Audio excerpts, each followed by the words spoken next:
আজকে SLST 9-10 বায়োলজির syllabus আলোচনার তৃতীয় দিন। আগের দুটো ক্লাসে পার্ট 1 পার্ট 2 সেখানে আমরা বটানি জুওলজি এই দুটো আলোচনা করেছি। আজকে ফিজিওলজি সম্পর্কে আলোচনা করব।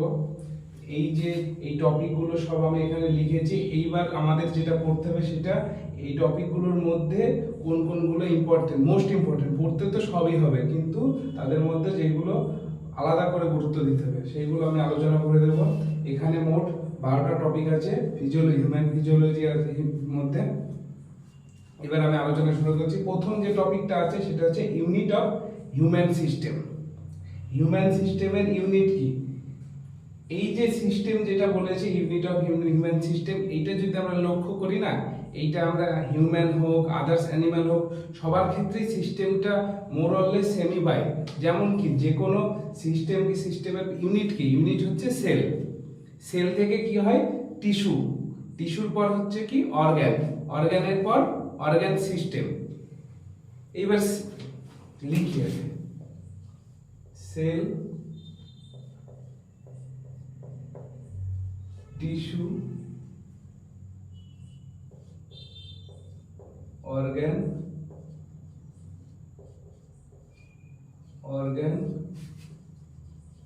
সিস্টেম। প্রথমে আসি সেল। সেল তো অবশ্যই ইউনিট অফ লাইফ। তারপর আসে টিস্যু। টিস্যু কারা? যারা group of cell, common origin, common function. যেমন আমাদের বডির ক্ষেত্রে আছে এপিথেলিয়াল টিস্যু। এপিথেলিয়াল টিস্যু সাধারণত যে কোনো এক্সটার্নাল লেয়ার বা ইন্টারনাল লেয়ারে পাওয়া যায়। এইবার কি? তারপরে যেমন কানেকটিভ টিস্যু আছে, তারপরে নার্ভাস টিস্যু আছে।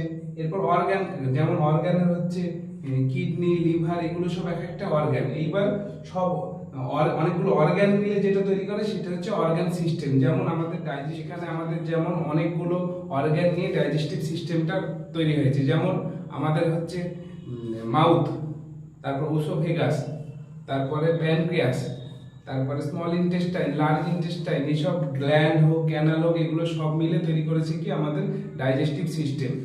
এই হচ্ছে এখান থেকে স্টার্ট হচ্ছে। এরপরে আসছে কি biochemical and biophysical principal involving human system. এইখানে যেমন বায়োকেমিক্যাল আর বায়োফিজিক্যাল ইনফরমেশন যেগুলো বলেছে, যেমন এখানে ডিফিউশন আছে, অসমোসিস আছে, তারপরে অ্যাবসর্পশন আছে, এগুলো হচ্ছে সব বায়োকেমিক্যাল প্রসেস। এগুলো শুধু হিউম্যানের ক্ষেত্রে না, এই বায়োকেমিক্যাল প্রসেসগুলো আদার্স অ্যানিম্যালের ক্ষেত্রেও এগুলো সে একই। এইবার যেমন ডিফিউশন হোক, অসমোসিস হোক, অ্যাবসর্পশন হোক, অ্যাডসর্পশন, এগুলো সাধারণত সেলের ক্ষেত্রে প্রযোজ্য। যেমন ডাইজেস্টিভ সিস্টেমের আমি কথাই ধরি না কেন, ডাইজেস্টিভ সিস্টেমে কি হয়? আমাদের কোনো কম্পাউন্ড ফুড মেটেরিয়াল পার্টিকেলকে ভেঙে সিম্পল ফুড পার্টিকেলকে পরিণত করা হয়। যেমন কি আমরা খেলাম স্টার্চ, সেটা কনভার্ট হচ্ছে কিসে? গ্লুকোজে। গ্লুকোজটা অ্যাবসর্পশন হয় কোথায়? গ্লুকোজটা অ্যাবসর্পশন হচ্ছে স্মল ইন্টেস্টাইনে ভিলাই দিয়ে। এইবার কি ওই অ্যাবসর্পশন হয়ে ওটাকে ব্লাডের মধ্য দিয়ে প্রত্যেকটা সেলে বসে যাবে ওটা। এবার সেল কি করে? সেল আইদার সেটাকে ডিফিউজ করে অর অসমোসিস করে। আর অনেকগুলো আছে সেলে, যে প্লাজমা মেমব্রেন আছে সেইখানে, যেমন এখান থেকে অনেকগুলো কনসেপ্ট আসে, অ্যান্টিপোড, ইউনিপোড, সিম্পোড। তারপরে যেমন এবার সব কিছু তো ডিফিউশনের মাধ্যমে সেলের মধ্যে পাস হয় না। সেলের মাধ্যমে পাস হওয়ার জন্য আদার্স প্রোটিনও থাকে, যেগুলো ক্যারিয়ার প্রোটিন বলা হয়, সেগুলো দিয়েও অনেক কিছু পাস হতে পারে। এইসব কনসেপ্টগুলো সব এখানে পড়তে হবে। আর যেগুলো পড়তে হবে মেনলি সেগুলো হচ্ছে এনজাইম। এনজাইমটা জুওলজিতেও ভালো করে পড়তে হবে, এখানেও এসে ভালো করে পড়তে হবে। এনজাইমের যেটা আমাদের পড়তে হবে এনজাইম অ্যাকশন, এনজাইমের টাইপ, তারপরে কোএনজাইম, অ্যাপোএনজাইম, তারপরে যেসব কোফ্যাক্টরগুলো, অনেকগুলো কোফ্যাক্টর থেকে অনেক সময় হয় কি যে এনজাইম নর্মাল কন্ডিশনে সাবস্ট্রেটের সাথে সেইভাবে রিয়াকশন করে না। সেক্ষেত্রে যদি কোফ্যাক্টরগুলো প্রেজেন্ট থাকে, ওদের রিয়াকশন রেট আরো বেড়ে যায়। এই হচ্ছে biochemical and biological principal involving human system. এরপর আছে কি conservation of matter and energy in human system. আর সেকেন্ড, এটা দুটো পার্ট। আর একটা আছে নিউট্রিশন। এটা মেইনলি ওই conservation of matter and energy মানে কি? এইখানে আর কিছু না, যে আমরা যে ফুড পার্টিকেল গুলোকে আমরা কনজিউম করছি সেইগুলোকে এনার্জি ফর্মে কনভার্ট করতে হবে। আমাদের ক্ষেত্রে এটাই এর জন্য কি করতে হবে, আমাদের ডাইজেস্টিভ ট্র্যাকে অবশ্যই খাবারগুলোকে পাস করতে হবে। এবার ডাইজেস্টিভ ট্র্যাকে গিয়ে সেখানে থেকে স্মল ইন্টেস্টাইনের থ্রু হয়ে সেলে যাবে, সেলে গিয়ে রেসপিরেশন হবে, সেলুলার রেসপিরেশন, তারপরে তো এনার্জিতে কনভার্ট হবে। এইবার যেমন নিউট্রিশন আছে, নিউট্রিশনে এখানে যেমন ডাইজেস্টিভ সিস্টেমের ডাইজেস্টিভ ক্যানাল যেগুলো আছে, ডাইজেস্টিভ গ্ল্যান্ড যেগুলো আছে, ওগুলো কিন্তু প্রত্যেকটা আলাদা করে প্রত্যেকের ফাংশন, আর প্রত্যেকের যদি কোনো কিছু ডিজিজ হয়ে থাকে, কোনো কিছু প্রবলেমের জন্য, সেইগুলো কিন্তু আলাদা করে পড়তে হবে। এইখানে হিউম্যান ফিজিওলজির যতগুলো টপিক আছে সববার ডেফিসিয়েন্সি হোক বা সেগুলোর যদি কোনো স্পেশাল টাইপ অফ ডিজিজ থাকে, সেগুলো প্রত্যেকটা খুব ভালো করে পড়তে হবে, কারণ ডিজিজ থেকে হিউজ কোশ্চেন হবে। এইবার আছে নিউট্রিশন। নিউট্রিশনে যেটা পড়তে হয় সেটা মেইনলি আছে ডায়েট। ডায়েট মানে কি? ডায়েট মানে আমরা যে ফুডটাকে ইনটেক করি, ফুড পার্টিকেল গুলোকে, সেই তার প্রোটিন, ফ্যাট, তারপরে কার্বোহাইড্রেট, ভিটামিন, এগুলো যাতে প্রপার অ্যামাউন্টে আমাদের বডিতে প্রবেশ করে। কারণ কি, প্রত্যেকের আলাদা আলাদা গুরুত্ব আছে। যেমন কি প্রোটিনের যদি কোনোভাবে ডেফিসিয়েন্সি হয়ে যায়, সেখানে হচ্ছে কোয়াশিয়কর, ম্যারাসমাস, এই ধরনের ডিজিজ কিন্তু হতে পারে আমাদের বডিতে। তেমন ভিটামিনের অনেক ডেফিসিয়েন্সির জন্য অনেক রকম ডিজিজ হতে পারে আমাদের, সেইগুলো ভিটামিনের, সেক্ষেত্রে এই ডায়েটের মধ্যে তুমি ভিটামিনও চলে আসবে। ভিটামিনের ক্ষেত্রে পড়তে হবে ভিটামিনের সোর্স, ভিটামিনের ডেফিসিয়েন্সির জন্য কি কি প্রবলেম হয়, কোনো ডিজিজ হলে সেই ডিজিজগুলো পার্টিকুলারলি, তারপরে ভিটামিনের কেমিক্যাল নেমগুলো, এগুলো সব পড়তে হবে। এরপর আছে কি ব্লাড। ব্লাডে আমাদের যেটা পড়তে হবে সেটা হচ্ছে ব্লাডের কম্পোনেন্ট। প্রথমত ব্লাডের কম্পোনেন্ট হলো প্রথমে একটা হচ্ছে ব্লাড সেল আর একটা হচ্ছে প্লাজমা। এইবার কি, এই প্লাজমা যখনই পড়বে তখন কিন্তু ওখানে সিরাম কনসেপ্টটাও পড়ে নেবে। সিরাম বলতে কি, প্লাজমা থেকে যদি আমরা প্রোটিন পার্টিকেল গুলোকে বাদ দিয়ে দিই, সেটা কিন্তু সিরাম। এবার ব্লাডের যেমন কম্পোনেন্টের মধ্যে কি বললাম, ব্লাড সেল। ব্লাড সেল পড়তে হবে, সেখানে আরবিসি, ডাব্লিউবিসি, তারপরে হচ্ছে এরিথ্রোসাইট, এগুলো আছে সব। আর ব্লাডের যেটা স্পেশালি পড়তে হবে সেটা হিমোগ্লোবিন পড়তে হবে। হিমোগ্লোবিনের স্ট্রাকচার পড়তে হবে, হিমোগ্লোবিনের অক্সিজেন বাইন্ডিং ক্যাপাসিটিটাকে পড়তে হবে, হিমোগ্লোবিনের সাথে অক্সিজেনের যে কার্ভ তৈরি হয়, হিমোগ্লোবিন অক্সিজেন বাইন্ডিং যে কার্ভটা, এটা খুব ভালো করে পড়তে হবে। আর একটা কথা মনে রাখতে হবে, হিমোগ্লোবিনের সাথে কিন্তু অক্সিজেনের থেকে কার্বন ডাই অক্সাইডের বাইন্ডিং এবিলিটি বেশি। এইগুলো সব পড়তে হবে। তাই অনেক ফ্যাক্টর থাকে যেগুলো কি করে হিমোগ্লোবিনের সাথে অক্সিজেনকে বাইন্ড করতে বাধা দেয়, সেগুলো খুব ভালো করে পড়তে হবে। আর যেটা পড়তে হবে সেটা হচ্ছে ব্লাড ক্লটিং। ব্লাড ক্লটিং এর জন্য অনেকগুলো ফ্যাক্টর রেসপন্সিবল থাকে। এইবার যদি কোনো কারণে ব্লাড ক্লটিং ফ্যাক্টর গুলো যদি দেখো, যে কোনো ফ্যাক্টর হোক না কেন আমাদের বডিতে, মেইনলি সব প্রোটিন। এইবার প্রোটিন তৈরি হয় কোথা থেকে? প্রোটিন তৈরি হয় তো নর্মালি জিন থেকে, সেটা তো আমরা পড়েছি যখন আমরা জেনেটিক সম্পর্কে আলোচনা করেছি জুলজি পার্টে। এইবার কি, জিন থেকে তৈরি হচ্ছে প্রোটিন। যদি কোনোভাবে সেই জিনে কোনো রকম চেঞ্জ চলে আসে, সে হতে পারে সেটা মিউটেশনের, হতে পারে সেটা আদার্স কোনো সাবস্টেন্সের মাধ্যমে জিন চেঞ্জ হয়ে গেছে। এইবার কি, জিন চেঞ্জ হয়ে গেলে সে তো নর্মাল ফাংশন করবে না। নর্মাল ফাংশন না করলে তার প্রোটিনটা তৈরি হবে না। সেক্ষেত্রে যদি ওই প্রোটিনগুলো যদি না তৈরি হয় প্রপারলি, তখন এই ব্লাড ক্লটিং প্রবলেম হবে। সেই ব্লাড ক্লটিং এর প্রবলেমের উপর বেস করেই যেমন আমাদের ডিজিজ আছে, যেটা হচ্ছে থ্যালাসেমিয়া আছে। এইবার কি, কার্ডিওভাস্কুলার সিস্টেম আছে। কার্ডিওভাস্কুলার সিস্টেমের মধ্যে যেমন এইখানে পড়ে হচ্ছে হার্ট।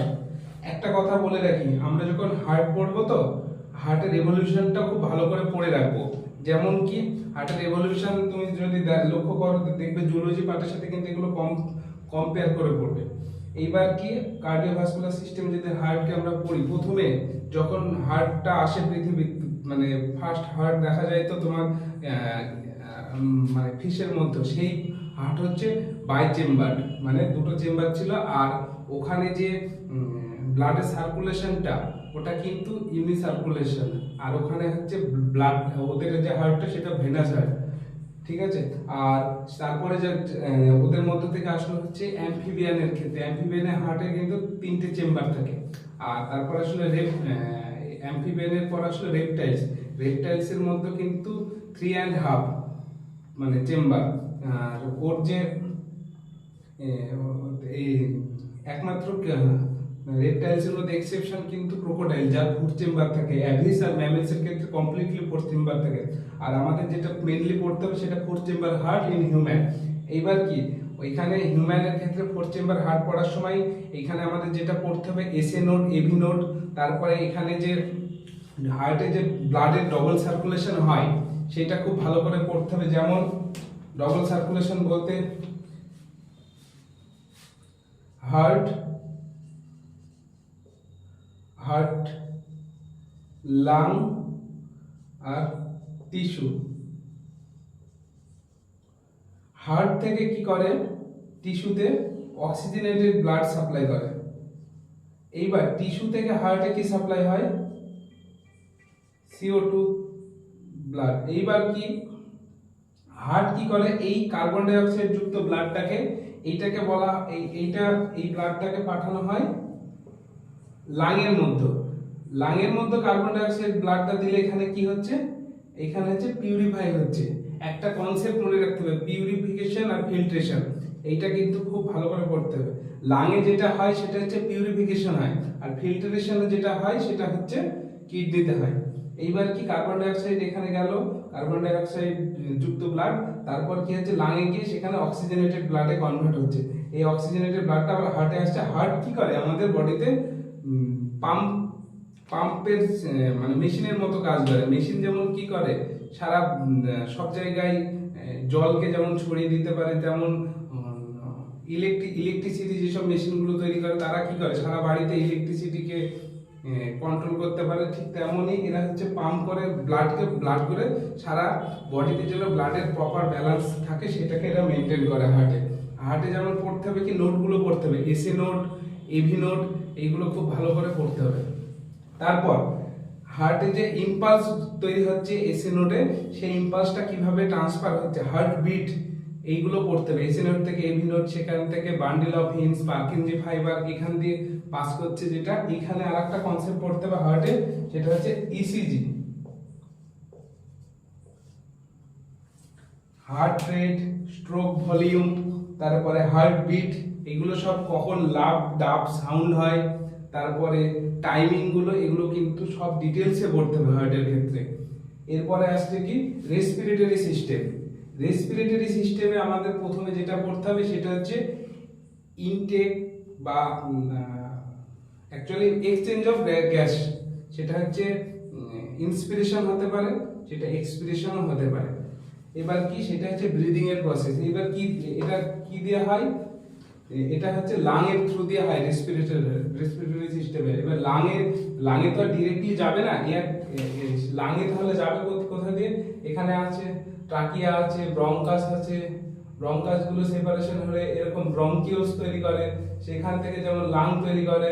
লাঙে যখন পড়বে এখানে লাঙের নিচে একটা মাসেল থাকে, মাসেলটা হচ্ছে ডায়াফ্রাম, এগুলো সব ভালো করে পড়বা। আর যেটা পড়তে হবে লাঙের ক্ষেত্রে, এই যে লাঙের ভেতরে যে অ্যালভিওলাই থাকে, তাই অ্যালভিওলাই থেকে ব্লাড ভেসেল বা ব্লাড ক্যাপিলারিতে যেগুলো ট্রান্সফার হচ্ছে, এই যে অক্সিজেনেটেড ব্লাড বা কার্বন ডাই অক্সাইডের ব্লাড যেগুলো ক্যাপিলারির সাথে লাঙে যে ট্রান্সফার হচ্ছে, এগুলো খুব ভালো করে পড়তে হবে। এক্সচেঞ্জ যেটাকে বলে, গ্যাসিয়াস এক্সচেঞ্জ হচ্ছে ক্যাপিলারির সাথে অ্যালভিওলাই। তারপর আর যেটা পড়তে হবে, ব্লাডের মানে ক্যাপিলারিতে এক্সচেঞ্জ হচ্ছে মানে কি, অ্যাকচুয়ালি ক্যাপিলারির মধ্যে থাকে তো ব্লাড তাহলে ওটাকে এক্সচেঞ্জ করছে। এবার ব্লাড থেকে আবার টিস্যুতে কিভাবে এক্সচেঞ্জ হয় সেটা খুব ভালো করে পড়তে হবে। এরপর যেমন রেসপিরেটরি সিস্টেমে যেসব ডিজিজগুলো হয় সেগুলো ভালো করে পড়তে হবে। এদিকে যেমন কার্ডিওভাস্কুলার সিস্টেমে যদি যেসব ডিজিজগুলো হয় সেগুলো খুব ভালো করে পড়তে হবে। এরপর আসে কি রেনাল ফিজিওলজি। রেনাল ফিজিওলজিতে যেটা মেইনলি হয় বললাম কি, ফিল্টার হয়। এবার কি এর যে ইউনিট সেটা হচ্ছে কিডনি। এইবার এইখানে যেটা পড়তে হবে, সেখানে কি হয়, ওয়াটার এক হচ্ছে ফিল্টার হয়, ওয়াটারের অ্যাবসর্পশন হয়, রিঅ্যাবসর্পশন হয়। এবার কিডনি সেক্ষেত্রে পার্টগুলো ভালো করে আমাদের পড়তে হবে।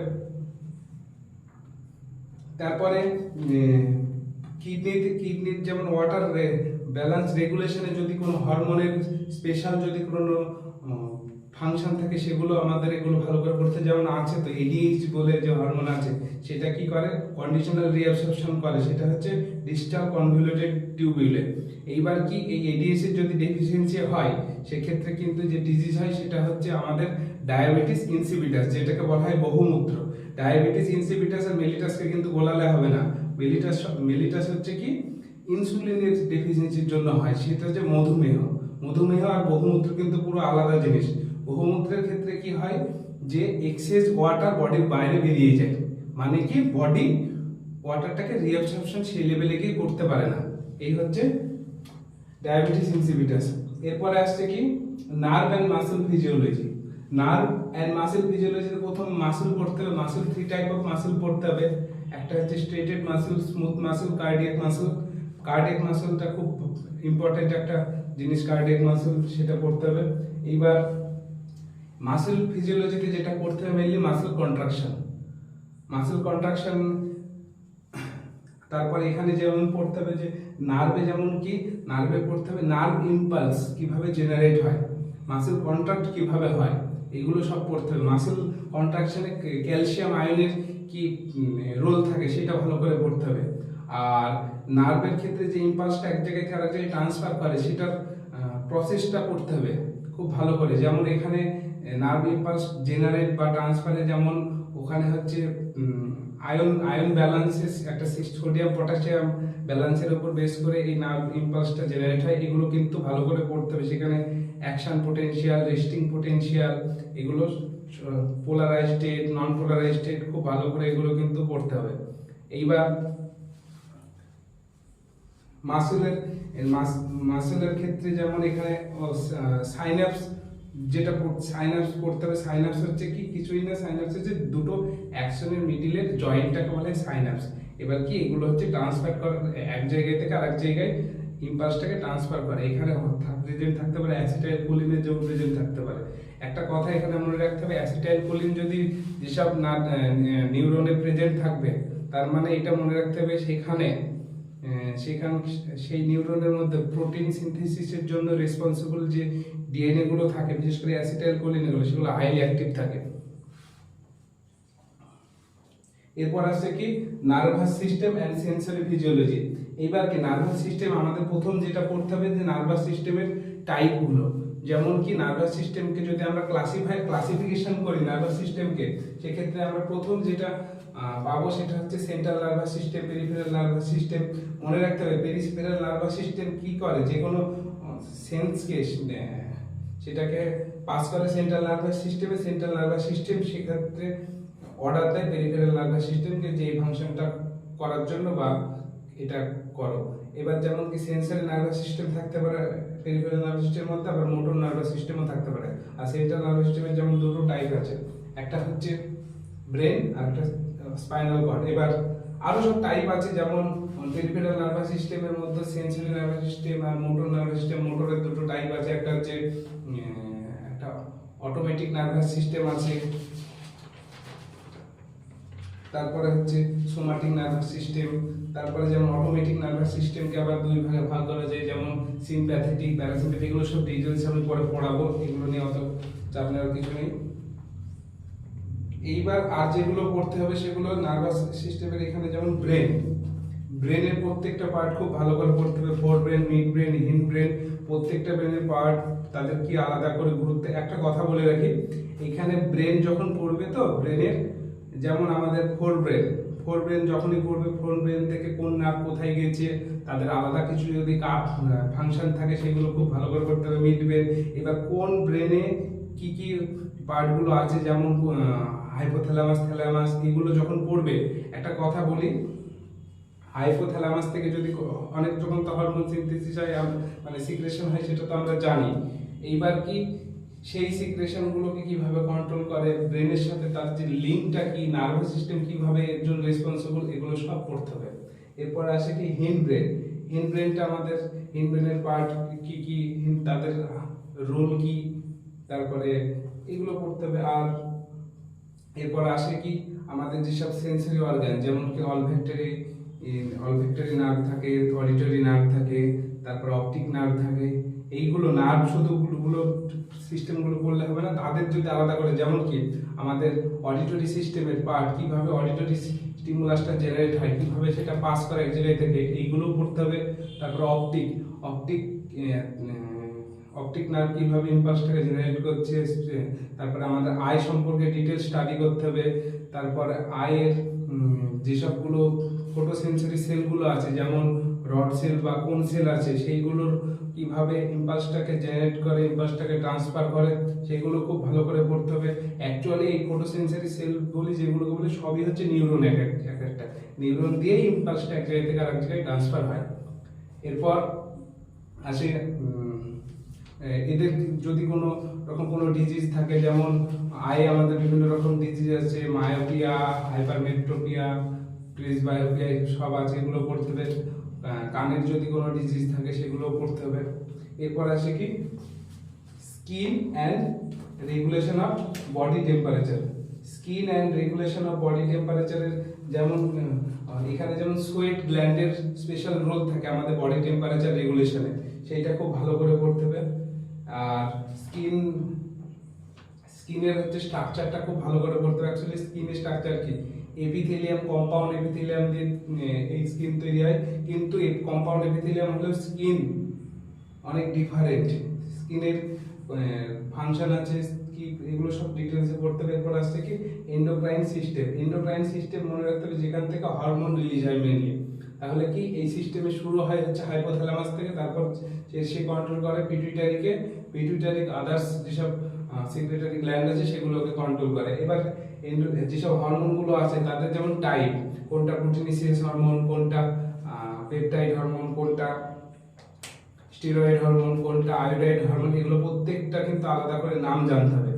একদম ডিরেক্টলি কোশ্চেন হতে পারে এখান থেকে যে কোনটা আয়োডাইড হরমোন, আর আয়োডাইড হরমোন বলে অনেকগুলো অপশন দিল, সেখান থেকে অপশন চয়েস করতে দিল হয়তো। তারপরে এন্ডোক্রাইন সিস্টেমের যেমন রেগুলেশন, প্রত্যেকের রোল কি, যেমন প্রোটিনে মেইনলি বডিতে আমাদের প্রোটিনিসিয়াস হরমোনই বেশি, এবার তাদের প্রত্যেকের আলাদা আলাদা ফাংশন, সেইগুলো ডিটেলসে পড়তে হবে। আর এন্ডোক্রাইন গ্ল্যান্ডের সাথে যেসব এক্সোক্রাইন গ্ল্যান্ডগুলো থাকে তাদের যে ডিফারেন্স, সবগুলো সব পড়তে হবে। এরপর আসে কি রিপ্রোডাক্টিভ ফিজিওলজি। এই একটা টপিক আমি বলেছিলাম লিঙ্ক করে পড়তে হবে। রিপ্রোডাক্টিভ ফিজিওলজির মধ্যে যেমন আমাদের আছে মেল রিপ্রোডাক্টিভ অর্গান, যেমন টেস্টিস আছে, ফিমেল রিপ্রোডাক্টিভ অর্গান আছে, ওভারি আছে। এইবার কি ওভারি টেস্টিস থেকে স্পার্ম রিলিজ হয়, ওভারি থেকে কিভাবে এগ বা ওভাম রিলিজ হয় সেগুলো, তারপরে কি হয় ফার্টিলাইজেশন হয়, ফার্টিলাইজেশনের পর জাইগোট তৈরি হয়, জাইগোট থেকে এমব্রায়ো, এমব্রায়ো থেকে যে ইনফ্যান্ট তৈরি হচ্ছে সেগুলো সব কিছু ডিটেলস। আর এদের হরমোনাল রেগুলেশন খুব ভালো করে পড়তে হবে। এইখানে রিপ্রোডাক্টিভ বায়োলজিতে আরো আরেকটা জিনিস ভালো করে পড়তে হবে, সেটা হচ্ছে মেনস্ট্রুয়েশন। ফিমেলদের যে মেনস্ট্রুয়েশন হয় সেটা কিভাবে হরমোন কন্ট্রোল করে মেনস্ট্রুয়েশনকে, সেটাও খুব ভালো করে পড়তে হবে। ওখানে এটা আমি যখন পড়াবো অনেক গ্রাফিক্যাল রিপ্রেজেন্টেশন আছে, সেগুলো দিয়ে পড়ালে তোমাদের বুঝতে অনেক সুবিধা হবে। এরপর রিপ্রোডাক্টিভ বায়োলজি যখনই পড়বে তখন চলে যাবে জুওলজির একটা পার্ট, আমি বলেছিলাম যে পরে বলবো। ওই যে জুওলজির যে পার্টটা আছে সেটা হচ্ছে ডেভেলপমেন্টাল বায়োলজি। এইটা আগে পড়বে রিপ্রোডাক্টিভ বায়োলজি, তারপর পড়বে ডেভেলপমেন্টাল বায়োলজি। ডেভেলপমেন্টাল বায়োলজির মধ্যে পড়ে যেমন স্পার্মাটোজেনেসিস, ওজেনেসিস। তাহলে কি ওটা এই যে টেস্টিস থেকে কিভাবে স্পার্ম তৈরি হয়, ওভারি থেকে কিভাবে ওভাম তৈরি হয়, সেগুলোর মধ্যে যেমন টেস্টিস থেকে স্পার্ম তৈরিটা স্পার্মাটোজেনেসিস, আর ওভাম থেকে ওভারি থেকে ওভাম তৈরিটা হচ্ছে ওজেনেসিস। এইগুলো পড়তে হবে। তারপর কি ফার্টিলাইজেশন আছে, তারপরে process of cleavage in frog and chick, এটা পড়তে হবে। তারপর গাস্ট্রুলেশন, ফ্রগ অ্যান্ড চিকে, এগুলো পড়তে হবে। এইগুলো যদি তুমি লিঙ্ক করে পড়ো তাহলে এগুলো পড়তে গিয়ে কিছু মনেই হবে না। তারপরে প্লাসেন্টেশন ইন ম্যামেলস, এগুলো সব আমি পড়িয়ে দেবো। তারপর অর্গানাইজার কনসেপ্ট, এগুলো যদি আগে রিপ্রোডাক্টিভ ফিজিওলজিটাকে আগে পড়তে হবে, তারপরে ডেভেলপমেন্টাল বায়োলজিতে আসতে হবে। এইভাবেই তোমাদের মোটামুটি সিলেবাসটাকে আগে বায়োলজিতে কি করতে হবে, সিলেবাসটাকে আগে মানে আয়ত্তে আনতে হবে। এবার সিলেবাসটা যখনই তোমার কন্ট্রোলে চলে আসবে তো তখন তুমি নিজে থেকে লিঙ্ক করতে পারবে যে কোনটার পর কোনটা পড়লে আমাকে সুবিধা হবে। এই বায়োলজি যে সিলেবাস আছে, আমি মোটামুটি তোমার 6 মাস আমার ক্লাস ফলো করো, দেখো আমি মেজর পার্টগুলো আমি কভার করিয়ে দেবো, যেগুলো একটু কঠিন টপিক। এইভাবে দেখতে থাকো, সামনে আরো সব ভিডিও আসবে, তখন আরো ক্লাসগুলো তখন করলে তো বুঝতেই পারবে। Thank you.